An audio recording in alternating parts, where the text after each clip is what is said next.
Monsieur Leclerc.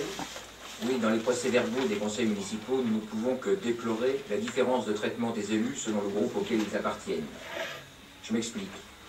Dans le conseil municipal du 15 décembre 2009, nous avions voté le projet de point 6 qui traitait de la cession d'un terrain communal à Riverains, qu'à la condition qu'une réflexion soit lancée sur la faisabilité d'un parking, sur la partie restante du terrain en question.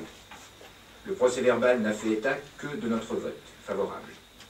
Par contre, dans le conseil municipal suivant, que nous devrions approuver, le groupe communiste a fait état de ses réserves sur le point numéro 10 concernant le PN24. Et dans le procès-verbal, il est bien mentionné qu'un débat a eu lieu et que le projet de résolution était amendé.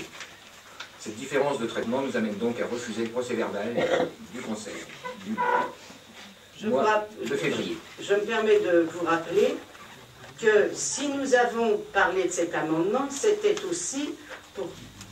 c'est ce que vous aviez aussi proposé dans cette modification d'amendement.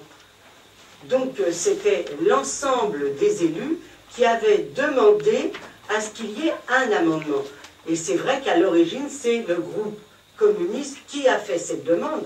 Mais ensuite, lorsqu'on a mis au vote, lorsque j'ai mis au vote, j'ai bien dit, je propose au vote avec la modification suivante.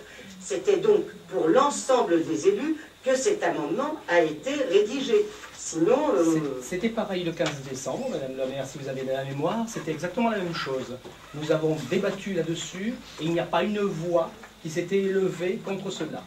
Donc c'était à l'unanimité du conseil municipal, c'était exactement le même procédé. C'est pour ça que nous avons laissé parler lorsque nous avions donné la réponse lors du dernier conseil municipal. Et nous vous pointons encore ce dysfonctionnement. Il y a 2 poids, 2 mesures. Bien, donc je mets au